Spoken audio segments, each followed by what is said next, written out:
Download this code and get free GPT-4o from codegive.com, link in the description below. To find files greater than X days old using Python, you can utilize the OS module to work with file information. The process involves getting the file creation or modification timestamp and comparing it with the current time to calculate the age of the file in days. Here is a step-by-step tutorial on how to achieve this with a code example. 1. Import the necessary modules. 2. Define a function to find files older than X days. 3. Call the function with the desired folder path and X days.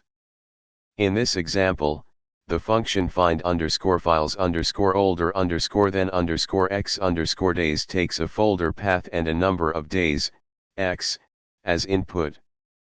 It then iterates through all files in the specified folder and checks if each file is older than the specified number of days. If a file meets the condition, its name is printed. You can customize this code further by adding functionality to perform specific actions on the older files, such as moving or deleting them.